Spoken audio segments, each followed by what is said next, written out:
PET రోజు biometry రాకుంటే ఏం చేయాలి? అంతేకాకుండా చెస్టు 78 సెంటీమీటరు 79 ఉంది. నేను అసలు క్వాలిఫై అవుతానా? హైట్ కూడా కరెక్ట్‌గా 170 ఉంది. రన్నింగ్ చేసేటప్పుడు బ్రీత్ కంట్రోల్ అవ్వట్లేదు అని. అంతేకాకుండా నేను 3.5, 3.9 కిలోమీటర్స్ వెళ్ళిన తర్వాత నాకు ఆగాలనిపిస్తుందని చాలామంది కామెంట్ చేసిర్రు కదా! సో, అవన్నిటిని నేను వీడియో రూపంలో చేస్తున్నాను. సో, మీకు ఇంకా డౌట్స్ ఉంటే కామెంట్ చేయండి. సో, ఫస్ట్ అయితే మనము ఇందులో ఒక్కొక్క దాని గురించి తెలుసుకుందాం. అంటే చాలా కామెంట్స్ అడిగారు కాబట్టి ఒక్కొక్క కామెంట్ గురించి చెప్తాను. సో, ఫస్ట్ ఇలా బ్రో రన్నింగ్‌కి టైం ఎలా సెట్ చేస్తారు? సో, ఎలా సెట్ చేస్తారు అంటే, నువ్వు ఎప్పుడైతే రోడ్డు మీద నిల్చుంటామో మనము, సో, నిల్చున్న తర్వాత అందరు నిల్చున్న తర్వాత ఒక స్టాప్ వాచ్ చిన్నది తీసుకుంటాడు.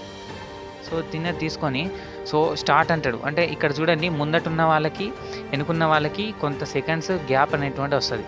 సో, వచ్చినా కానీ మనం ఓవర్కమ్ చేసుకొని వెళ్ళాలి. వెనుకోళ్ళకి ముందటోళ్ళకి అందరికీ టైం సేమే. సో, ఎప్పుడైతే టైం స్టార్ట్ చేస్తాడో అప్పుడు మాత్రం వెళ్ళిపోతాం.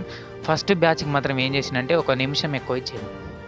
24 ఉంటే 25 సెకండ్స్ ఇచ్చిండు. ఎందుకంటే మేము ముందే రిక్వెస్ట్ చేసాం, సార్ 300 మెంబర్స్ ఉన్నాము, వెనక రాకున్నాము, ఎండ కొడుతుంది అంటే ఫస్ట్ రోజు 10:30, 11 అయింది కాబట్టి. సో, మేము రిక్వెస్ట్ చేసేసరికి సార్ ఏమన్నాడు అంటే, యాక్చువల్గా మేము ఏం రిక్వెస్ట్ చేసామంటే సగం మందికి పెట్టండి సార్, ఇంతమంది కంటే కష్టం అని చెప్పినాం. సో, ఇదంతా కాదు కానీ నేను ఒక 1 మినిట్ ఎక్కువ ఇస్తా తీసుకోండి అని చెప్పేసి మమ్మల్ని వదిలిపెట్టిండు. అది first day వదిలిపెట్టిండు.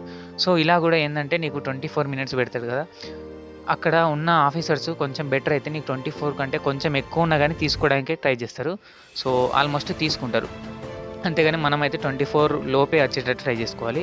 So, second required documents చెప్పమన్నా 10th మేము ఒరిజినల్ పక్కా కావాలా? రిక్వైర్డ్ డాక్యుమెంట్స్ గురించి నేను ఆల్రెడీ చెప్పినాను. నువ్వు ఫొటోస్ తీసుకెళ్ళు ఒక 4, రెండోది ఆధార్ కార్డు తీసుకెళ్ళు, మూడోది అడ్మిట్ కార్డు తీసుకెళ్ళు.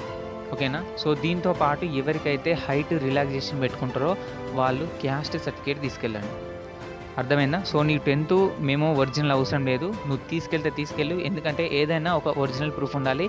అది కూడా నీకు మనకి ఎస్ఎస్సి అప్లికేషన్ ఫామ్లో అడ్మిట్ కార్డులో నేమ్ ఎలా ఉందో నువ్వు తీసుకెళ్ళే ఒరిజినల్ సర్టిఫికేట్లో అలానే ఉండాలి. సో, అలా ఉండే ఒరిజినల్ సర్టిఫికేట్ ఏదైనా తీసుకోవచ్చు. నాన్ స్టాప్గా 30 మినిట్స్ రన్నింగ్ చేస్తాను, బట్ 5K ఏమో 25 మినిట్స్లో టైం పడుతుంది. నాకు కొంచెం భయంగా ఉంది.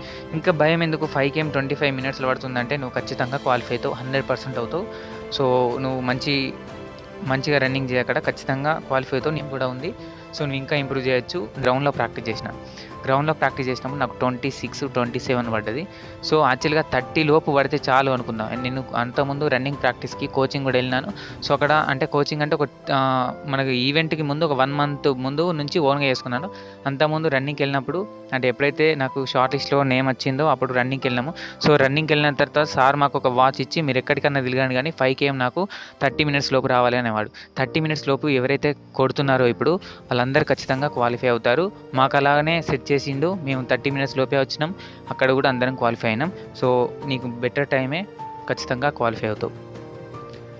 బ్రో రన్నింగ్ మార్నింగ్ ఒకసారి మాత్రమే వెళ్తున్నా, ఇప్పుడు టైమింగ్ మంచిగానే వస్తుంది, బట్ 3.8, 3.9 km దగ్గర ఆగిపోవాలనిపిస్తుంది. సో, నేను సింగిల్గా ప్రాక్టీస్ చేస్తున్నా. 3.8 km టైమింగ్ 18 మినిట్స్ పడుతుంది. ప్లీజ్ బ్రదర్ ఎనీ సజెషన్ అనగా. సో, ఇక్కడ 2 థింగ్స్ ఉన్నాయి ఇందులో. 3.8, 3.9 నువ్వు వెళ్ళిన తర్వాత నీకు ఆగిపోవాలనిపిస్తుంది కదా, నువ్వు చాలా గ్రేట్. ఎందుకంటే నాకు 3 km దగ్గరనే ఆగిపోవాలనిపించింది, 2.5 దగ్గరనే ఆగిపోవాలనిపించింది. బట్ నువ్వు ఆగిపోతే అక్కడే ఆగిపోతావు. నీకు నొప్పి మాత్రం కొద్దిసేపే ఉంటుంది.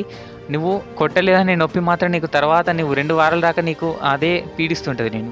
సో, నువ్వు 3.8 వెళ్ళినావు, ఇంకా కొంచెం దూరం ఉంది. అంతేకాకుండా ఇక్కడ నువ్వు ఏంటంటే నువ్వు సింగిల్గా ప్రాక్టీస్ చేస్తున్నావు. నువ్వు ఇక్కడ సింగిల్గా ప్రాక్టీస్ చేస్తేనే నీకు ఇంతలో పడ్డది. అక్కడ చాలామంది ఉన్నారు, వాళ్ళందరూ రకంగా నువ్వు మాత్రం కామ్గా ఉండలేవు. నువ్వు వాళ్ళతో పాటు ఖచ్చితంగా ఒకరికొకరు బీట్ చేయాలనే థాట్ నీకు ఉంటుంది. ఖచ్చితంగా నువ్వు క్వాలిఫై అవుతావు. ఎందుకంటే నువ్వు ఇక్కడ సింగిల్గా ప్రాక్టీస్ చేసింది వేరు, అక్కడ పబ్లిక్లో మనము ప్రాక్టీస్ చేసింది వేరు. ఎందుకంటే అక్కడ కాంపిటీషన్ ఉంటుంది. నాకంటే ముందు ఉరుకుతున్నాడు అని చెప్పేసి నువ్వు ఇంకొంచెం ఉరకడానికి ప్రయత్నం చేస్తావు కాబట్టి సో, నీకు ఇక్కడ ఎంత పడ్డా పర్లేదు, అక్కడ మాత్రం క్వాలిఫై అవుతావు. All the best. Next bro నా హైట్ ఎగ్జాక్ట్గా 170 ఉంది. ఇప్పుడు అక్కడికి వేద్దాం.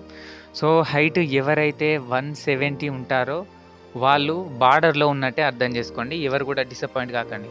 ఎందుకంటే ఎస్ఎస్సి జీడీలో హైట్ అనేటువంటిది చాలా మెయిన్. హైట్ ఏంటంటే నీకు ఇక్కడ మనము 170.5 ఉంటే అక్కడ 170 రావడానికి ఛాన్సెస్ ఉంటుంది.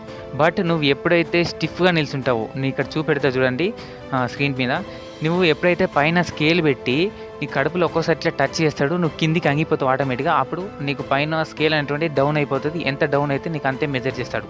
సో అలా నువ్వు ఎంత కొట్టినా కానీ స్టిఫ్గా ఉండాలి. హెడ్ మరీ కిందికి అనకుండా స్ట్రేట్గా పెట్టుకోవాలి. సో ఎప్పుడైతే నువ్వు ఇలాంటి టిప్స్ పాటిస్తావో నువ్వు 170 ఉంటే కరెక్ట్గా క్వాలిఫై అవుతావు.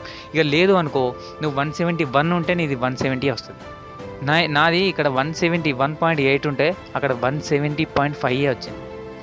170.5 ఎందుకు వచ్చిందంటే నేను ఇట్లా స్ట్రేట్గా నిల్చున్న తర్వాత కడుపులో ఒకసారి ఇలా ప్రెస్ చేసిన తర్వాత నేను కిందికి అంగిన తర్వాత పైన స్కేల్ అనేటువంటి మన హెడ్ పైకి ప్రెస్ అవుతుంది. అలా ప్రెస్ అయిన తర్వాత ఎంత మెజర్ వస్తే అంతే చెప్తాడు. ఇంకా నాది 170.5 అని సార్కి చెప్తే 170 రాసిండు. తర్వాత నేను మళ్ళీ సైన్ చేసేటప్పుడు ఆఫీసర్ దగ్గరికి వెళ్ళి, సార్ నాది 170.5 అంటే, అరే నువ్వు 170 వస్తే ఏమవుతుంది, 190 వస్తే ఏమవుతుంది, క్వాలిఫై మాత్రం 170 కదా, నీకు ఎంత ఎక్కువ ఉన్నా కానీ నీకు ఏం బెటర్ జాబ్ ఇయ్యరు కదా, క్వాలిఫై అయితే మాత్రం చాలు అని అన్నది. ఓకేనా. సో ఇక్కడ చెస్ట్ గురించి చెప్తాను. చెస్ట్ కూడా అంతే. సో చెస్ట్ ఏంటంటే నువ్వు 78, 79 ఫస్ట్ ఎంత నన్ను ఉండని, బట్ నువ్వు ఎక్స్పాండ్ చేసినప్పుడు 85 దాటాలి. ఆ ఎక్స్పాండ్ చేసే విధానం దగ్గరనే ఉంటుంది. ఓకేనా. సో ఎక్స్పాండ్ నువ్వు ఎంత గట్టిగా చేస్తే అంత బెటర్. నువ్వు 78, 79 ఉన్నా పర్లేదు, బట్ నువ్వు ఎక్స్పాండ్ ఇచ్చిన మాత్రం 85 దాటాలి. ఒక్కోసారి కొంతమంది ఆఫీసర్లు ఏంటంటే నువ్వు ఎక్స్పాండ్ అంటే నీ మెజర్ చూడరు, నువ్వు ఎక్స్పాండ్ చేసిన దాన్ని బట్టే రాసుకుంటారు. అదంటే మాకైతే అట్లా జరిగింది, బట్ అందరికీ అలా జరగదు. నువ్వు 78, 79 ఉన్నా పర్లేదు, కానీ బ్రీత్ ఎక్స్పాండ్ ఎక్కువ చేయడానికి ప్రయత్నించు. ఓకేనా. బ్రీత్ ఎక్స్పాండ్ ఎక్కువ ఇచ్చినావు అనుకో, నువ్వు 85 వచ్చినా కానీ నేను తీసుకుంటాడు. సో తక్కువ ఎంత ఉండను కానీ 85 మాత్రం దాటాలి. నెక్స్ట్ ఈ ఫీమేల్ 1600 గురించి అడిగారు కదా. సో నేను ఫీమేల్ గురించి ప్రతి వీడియోలో చెప్దాం అనుకుంటున్నాను, బట్ నేను అనాలిసిస్లో నేను ఫీమేల్ గురించి చెప్పడం మర్చిపోతున్నాను, అంటే సడన్గా చేయడం వల్ల.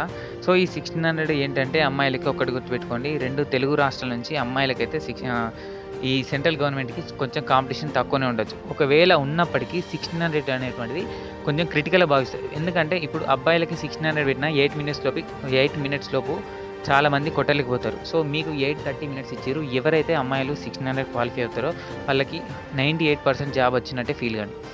సో జాబ్ పక్కా వస్తుంది. ఎందుకంటే 1600 చాలామంది క్రిటికల్గా భావిస్తారు కాబట్టి మీరు ఖచ్చితంగా గెట్ ఇన్ అవుతారు. సో 1600 కొడితే మీకు జాబ్ వచ్చినట్టే. సో మీకు ఫర్దర్గా ప్రాసెస్ అంత టఫ్ ఏమి ఉండదు. ఓకేనా. సో నెక్స్ట్ హైట్, చెస్ట్ గురించి ఆల్రెడీ చెప్పేసిన. ఇంకొకటి మెయిన్గా పీఈటీ రోజు బయోమెట్రిక్ రాకుంటే ఎలా. సో ఇది చాలామందికి ఉంటుంది డౌటు. ఆల్రెడీ మీకు బయోమెట్రిక్ ఎగ్జామ్ CBT అప్పుడు తీసుకొని ఉంటారు. సో అది ఒకవేళ నీకు పీఈటీ రోజు మిస్ మ్యాచ్ అయిందనుకో, యథావిధంగా నీకు వాళ్ళతో పాటే రన్నింగ్ కండక్ట్ చేస్తారు. ఓకేనా. కండక్ట్ చేసి అన్నీ అయిపోతాయి. నువ్వు ఎప్పుడైతే మెడికల్ ఉంటుందో మెడికల్ అప్పుడు కూడా నీ మిస్ మ్యాచ్ అయిందనుకో, సో నీ దగ్గర తీసుకొని లెటర్ రాపించుకుంటారు. సో నీకు లెటర్ అయితే అంటే ఫామ్స్ ఫిల్ చేసుకున్న తర్వాత వాళ్ళని ఒక అంటే లాస్ట్ టైం చెప్పింది నేను చెప్తున్న ప్రాసెస్. సో వాళ్ళని ఒక హెల్డ్ లిస్ట్లో పెట్టారు.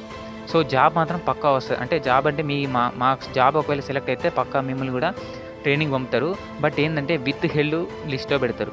ఆ హెల్డ్ లిస్ట్ అనేటువంటిది దీనికి లింక్ లేకుండా తర్వాత ఇస్తాడు. అంటే last time training first batch వెళ్ళిపోయారు, బట్ హెల్డ్ లిస్ట్ వాళ్ళు మాత్రము కొంచెం గ్యాప్ ఇచ్చిన తర్వాత వాళ్ళని ట్రైనింగ్ పంపారు. సో బయోమెట్రిక్ ఎవరైతే మిస్ మ్యాచ్ అవుతుందో వాళ్ళని హెల్డ్ లిస్ట్లో పెడతారు. సో అందుకే మెహందీలు కానీ ఏమన్నా మీరు ఈ స్కిన్ ఎలర్జీలు కాకుండా చూసుకోండి. ఎందుకంటే బయోమెట్రిక్ అనేటువంటిది మెయిన్. అక్కడ బయోమెట్రిక్ జాగ్రత్తగా చూసుకోండి. మిస్ మ్యాచ్ అవుతే మాత్రం కొంచెం హెల్డ్ లిస్ట్లో పెడతారు. బట్ టెన్షన్ పడకండి, అందరితో పాటే రన్నింగ్ కండక్ట్ చేస్తారు, మిగతా మెడికల్ అన్నీ కూడా కండక్ట్ చేస్తారు.